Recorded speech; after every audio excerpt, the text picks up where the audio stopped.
Pernah nggak kamu sadar, kamu sudah kerja lebih keras dari orang lain, tapi uang tetap tidak pernah benar-benar tinggal? Padahal kamu tidak boros. Tapi setiap bulan selalu saja ada hal aneh. Tiba-tiba harus bayar ini, rusak itu, keluar uang tanpa jelas arahnya. Sampai kamu mulai mikir, apa memang nasib gue begini?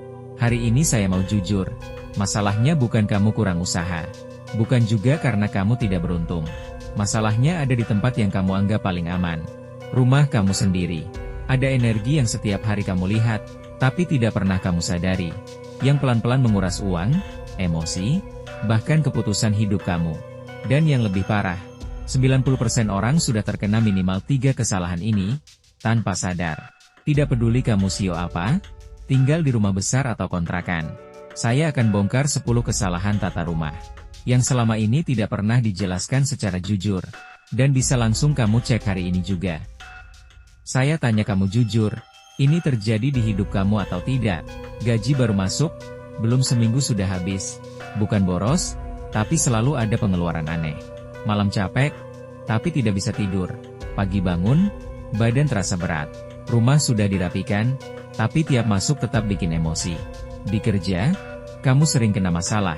Disalahkan, disalahpahami, bahkan difitnah. Kesempatan datang, tapi di detik terakhir, kamu ragu, lalu hilang. Kalau kamu kena 2 saja, ini bukan kebetulan. Dan ini bukan karena kamu kurang usaha. Yang bermasalah, adalah tempat kamu pulang setiap hari. Tanpa kamu sadar, lingkungan itu sedang menguras energi kamu. Membuat kamu lelah, ragu, dan terus tertinggal. Feng Shui itu bukan soal percaya. Ini soal, kenapa ada orang hidupnya makin lancar, dan ada yang makin berat, padahal usahanya sama. Jangan lanjut dulu. Sekarang bayangkan rumah kamu. Di pintu masuk, ada sepatu, paket, atau barang menumpuk. Di kamar, tempat tidur kamu menghadap pintu. Atau dekat jendela, masuk ruang tamu, langsung kelihatan tangga. Kalau kena 1 saja, ini bukan hal kecil. Artinya, tanpa kamu sadar, dan yang paling sering terjadi, orang baru sadar setelah hidupnya sudah terlalu lama terasa berat. Aliran hidup kamu sudah mulai tertahan. Dan yang paling sering terjadi, orang baru sadar setelah hidupnya sudah terlalu lama terasa berat. Dan yang lebih berbahaya, kamu sudah terbiasa, jadi kamu pikir itu normal. Padahal tidak. Saya sudah lihat banyak orang, hidupnya berat bertahun-tahun, dan ternyata masalahnya bukan di luar, tapi di dalam rumahnya sendiri. Dan anehnya, cukup ubah satu posisi kecil, hidupnya langsung mulai terasa lebih ringan. Ciri-ciri: sepatu, paket, kardus, stroller, dan barang tidak terpakai menumpuk di pintu masuk. Dampak: aliran masuk tersumbat, rezeki sulit masuk, masalah justru datang, hidup terasa sering terhambat. Yang sering orang bilang, saya sudah kerja keras, tapi kenapa tetap tidak dapat uang? Contoh nyata, ada follower usaha makanan, pintunya penuh barang sampai susah lewat. 6 bulan sepi. Setelah dibersihkan, dalam 1 minggu pelanggan mulai datang lagi. Dan omset langsung naik setelah 1 bulan kemudian. Solusi? Pintu cukup isi sandal yang dipakai. Sisanya bersihkan. Buat jalur masuk benar-benar lega dan terbuka. Ciri-ciri: di area depan rumah ada cermin besar. Dan saat pintu dibuka, langsung menghadap ke cermin. Dampak: rezeki, peluang, dan keharmonisan rumah tangga seperti dipantulkan keluar. Uang sulit bertahan, dan hubungan jadi mudah tegang, sering bertengkar. Yang sering orang bilang, uang cepat masuk, tapi lebih cepat habis, tidak pernah bisa disimpan. Contoh nyata, ada pasangan muda, cermin di depan pintu. Mereka sering bertengkar, dan investasi selalu rugi. Setelah cerminnya dipindah ke samping, hubungan mulai membaik, dan kondisi keuangan perlahan stabil. Solusi: pindahkan cermin ke sisi dinding, atau tutup dengan tirai. Jangan sampai langsung menghadap pintu utama. Kalau area pintu masuk rumahmu gelap, tidak ada lampu, atau jarang dinyalakan, itu bukan cuma soal pencahayaan. Energi di rumah jadi terasa berat, mudah memicu masalah, dan tanpa sadar, peluang serta orang yang bisa membantu kamu justru menjauh. Makanya banyak orang merasa, padahal saya punya kemampuan, tapi kenapa tidak pernah dilihat? Ada kasus nyata. Seorang karyawan, pintu masuk rumahnya selalu gelap. Di kantor, dia terus diabaikan, tidak dihargai. Setelah dia pasang lampu kecil, dan dibiarkan menyala setiap hari, perlahan, atasan mulai memperhatikannya. Kesempatan datang, bahkan tanpa dia kejar. Solusinya sederhana, pasang lampu di area pintu masuk, biarkan tetap terang. Karena semakin terang pintu rumahmu, semakin terbuka juga peluang dalam hidupmu. Di dalam rumah, area utara atau sudut diagonal dari pintu masuk, yang dianggap sebagai titik utama rezeki, justru digunakan untuk meletakkan tempat sampah, pakaian kotor, atau barang-barang tidak terpakai. Akibat, area rezeki menjadi tercemar, uang yang datang akan cepat pergi, dan pada akhirnya tidak pernah benar-benar bisa disimpan. Rezeki terasa hanya lewat, tanpa pernah menetap. Keluhan umum, saya juga ingin menabung, tapi entah kenapa selalu tidak pernah berhasil. Contoh nyata, seorang perempuan menaruh tempat sampah di area rezeki rumahnya. Setiap bulan, ia selalu kehabisan uang, bahkan sampai berutang. Setelah tempat sampah itu dipindahkan, perlahan kondisi keuangannya mulai stabil. Ia mulai bisa menabung, dan dalam waktu 6 bulan, berhasil mengumpulkan dana darurat. Solusi, jaga area rezeki tetap bersih dan terang. Letakkan benda yang bersifat positif seperti tanaman hijau berdaun bulat, celengan, atau hiasan kristal untuk membantu menjaga aliran energi tetap baik. Kondisi, posisi kaki tempat tidur tepat menghadap ke pintu kamar. Saat pintu dibuka, seluruh tempat tidur langsung terlihat tanpa halangan. Akibat, tidur menjadi tidak nyaman dan terasa kurang aman. Sering mengalami mimpi berlebihan, rasa cemas, emosi mudah meledak, dan kemampuan mengambil keputusan menurun secara signifikan. Keluhan umum, saya sudah tidur 8 jam, tapi tetap merasa lelah, dan suasana hati selalu buruk.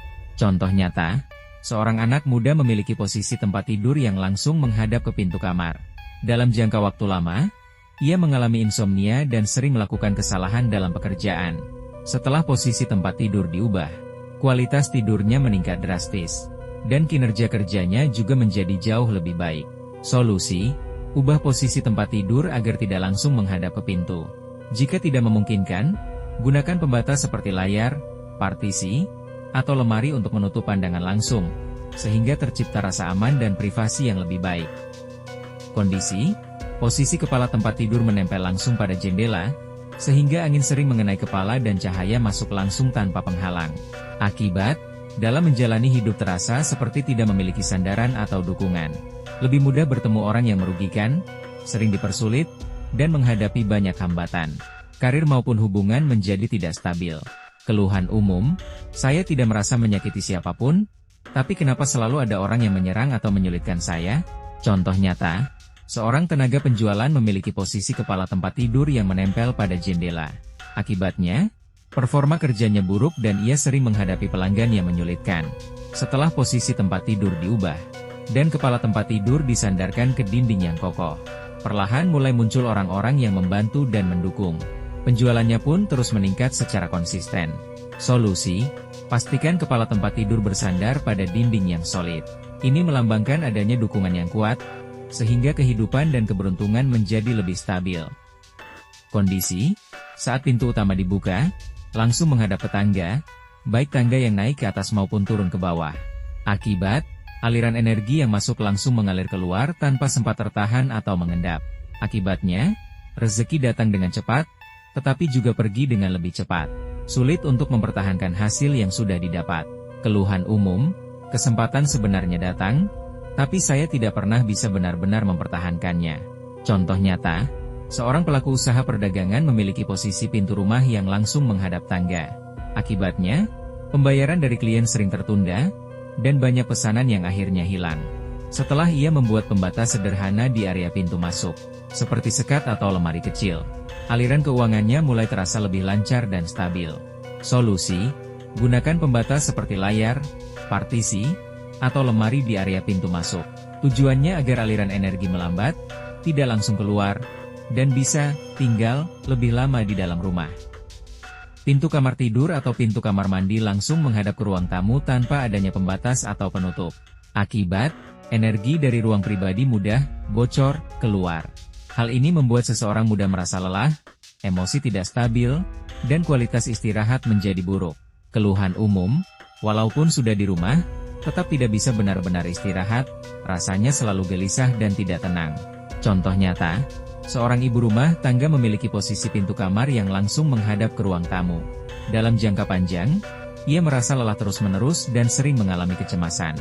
Setelah ia menambahkan tirai atau penutup di area pintu tersebut, kualitas istirahatnya meningkat, dan kondisi emosinya menjadi jauh lebih tenang serta stabil. Solusi: jika tidak mau membongkar kamar tidur di ruang tamu, satu-satunya cara yaitu menggunakan penutup seperti tirai atau hordeng sebagai penutup pintu yang terlihat di ruang tamu. Tujuannya untuk mengurangi benturan langsung antar ruang, sehingga energi tidak langsung keluar dan tetap terjaga di dalam ruang pribadi. Fenomena: area samping tempat tidur dipenuhi oleh ponsel, tablet, router, charger, dan berbagai barang-barang tidak teratur lainnya.